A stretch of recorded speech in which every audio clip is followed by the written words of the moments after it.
What's going on, everybody? Welcome back to my channel. Linc here with another episode of For the Love of Pokemon.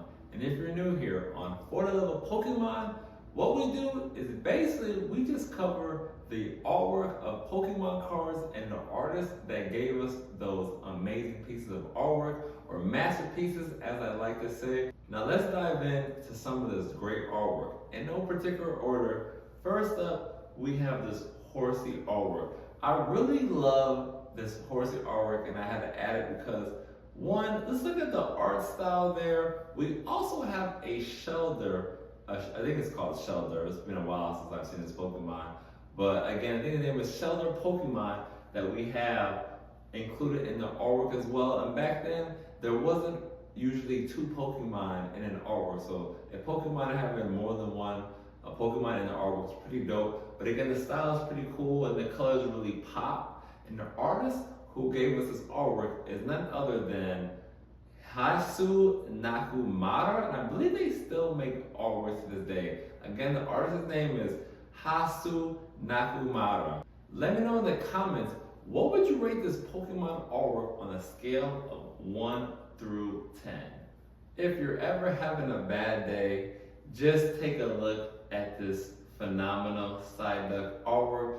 Just looking at this artwork puts me in a big mood. I really enjoy how the artist has the small details. I believe that's a slide in the back. We have a Pokemon water fountain, and Psyduck is looking happier as ever. The artist who gave us this Psyduck artwork is Kaiku Fakuyama. I'm probably saying that right. Again, the name is Kaiku Fakuyama. Thank you so much for giving us such an incredible artwork. And let me know in the comments, what would you rate this Psyduck artwork on a scale of 1 through 10? Cat's out the bag.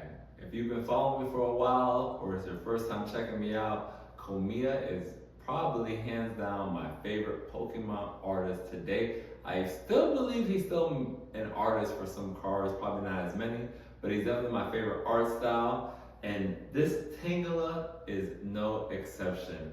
If you're familiar with the Komiya art style, you will recognize a Komiya artwork in a Pokemon card as soon as you see that card. And this Tangela, again, is no exception.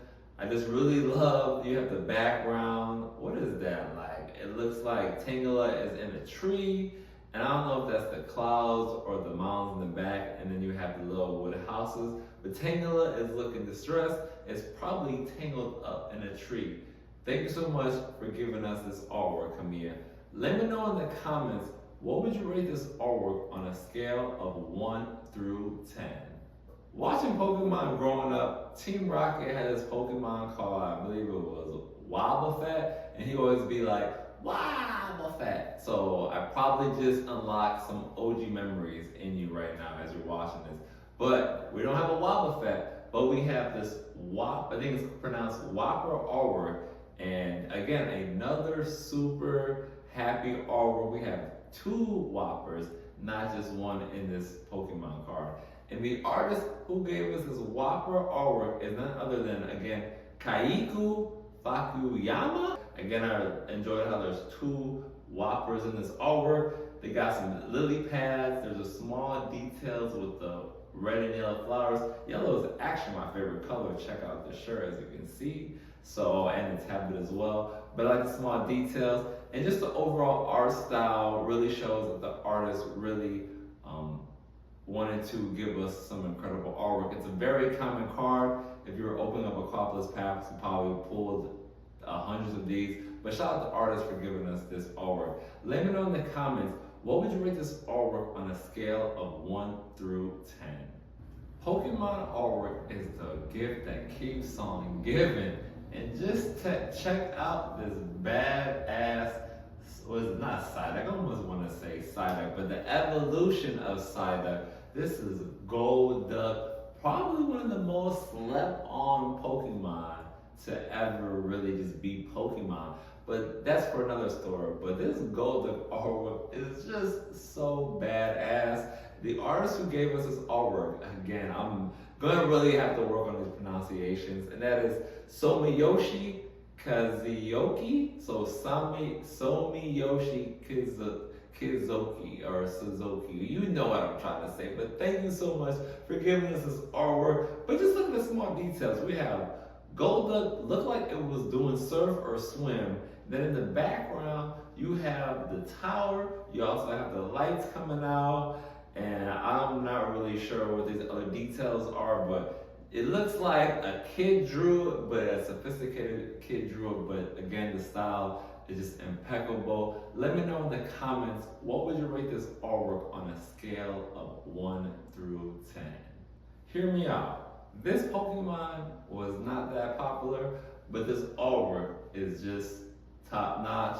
The artist who gave us this was, I'm not gonna even say the first name no more. The last name was Kazuki. So shout out to Kazuki for giving us this artwork. But let's talk about the artwork. What do I love about the artwork? I love, obviously, the style, but it's the small details again. You have the boat, we got the smoke coming out of the boat, obviously the Pokemon's in the forefront, and what is that white tower in the background? Is that radio control? I don't really know, but I believe we also have the sun, or are those clouds, the yellow things in the background? Is that a sun or a cloud? Let me know in the comments. What do you guys think that is? And again, let me know, what would you rate this artwork on a scale of 1 through 10? This Pokemon really gives me mischievous vibes. Apom, or I believe I'm pronouncing it right. Let me know in the comments how to pronounce Pokemon's name correctly. But Apom is always with that mischievous vibe, and you can see the smile on this Pokemon's face. Shout out Hamino for giving us this great artwork. Let's dive into the artwork. Obviously, it has the Hamino style artwork, and you have Apom grabbing a tree. Not a tree, grabbing an apple from a tree with its tail that's like an extended arm. I believe that's what that is.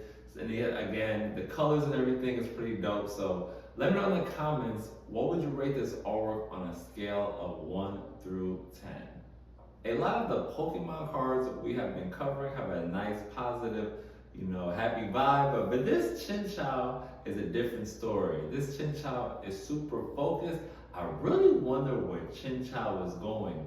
The artist who gave us this artwork is none other than Nakumara. Again, the artist's name is Nakumara. So let's dive into the artwork. Obviously, you can see Chinchou is super serious, but we have the stuff in the background. Obviously, it's a water type Pokemon. So as you can see, it's in the water, maybe some old ruins.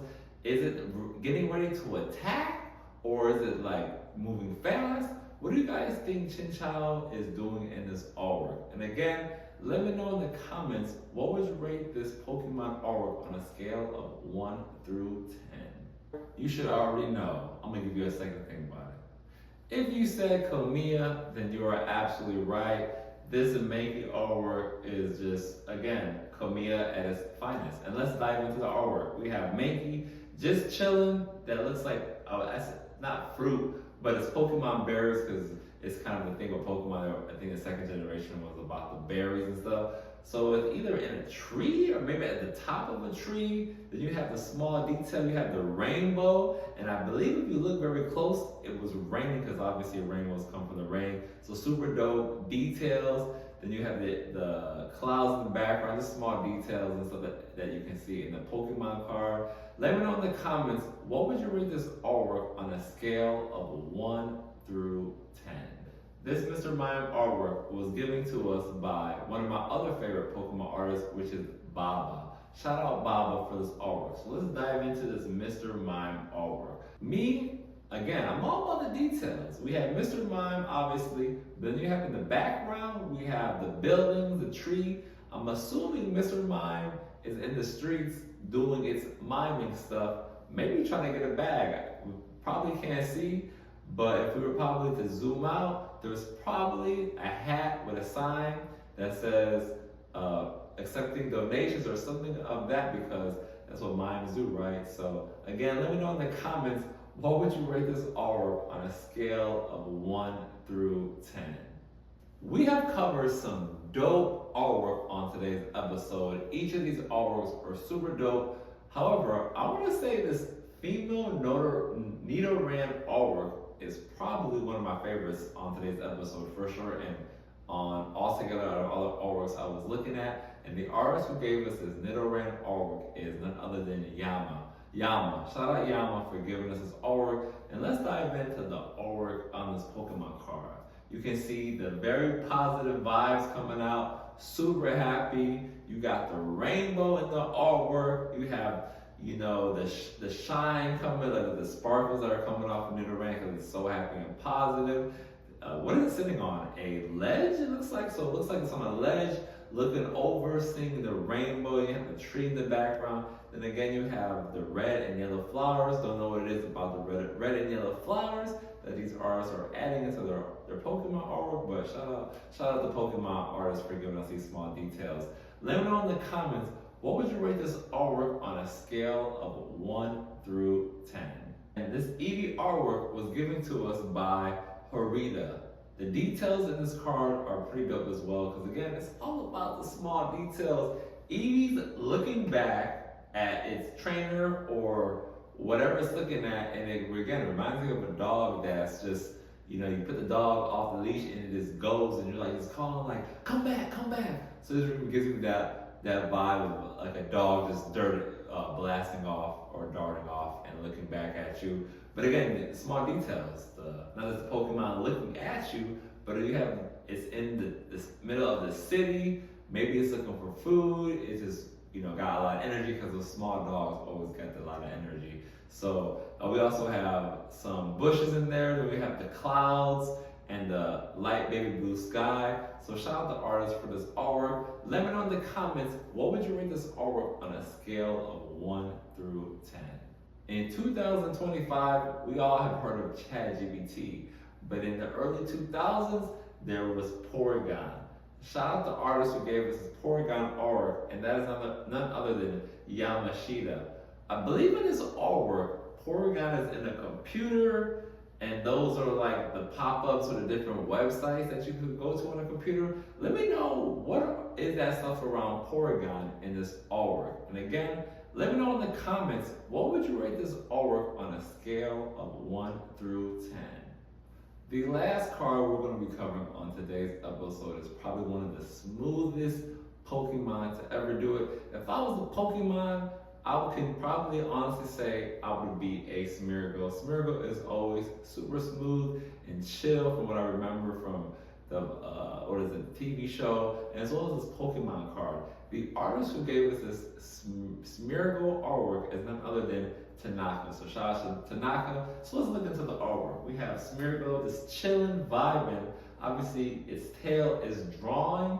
What is it drawing? I think that's a flower, a red flower that is drawn while it's not even looking. And then in the background, you have the tree. I really like the tree style on this artwork. You have the blue sky. I'm assuming that it's at a park. It looks like, what do you think? What do you think Smeargle is drawing this artwork at? But me, I'm gonna say the park. And what else we could talk about? But yeah, so I really love the details of this card. So we're gonna finish today's episode with this awesome Smeargle artwork. And again, let me know in the comments, what would you rate this artwork on a scale of 1 through 10? Well, there you have it. We have covered some of my favorite artworks from the 2003 Aquapolis set. Let me know in the comments, what was your favorite Pokemon card that we covered on today's episode? And again, stay tuned for part 2 that will be coming out on the next episode. And again, thank you so much for watching, and don't forget to like and subscribe.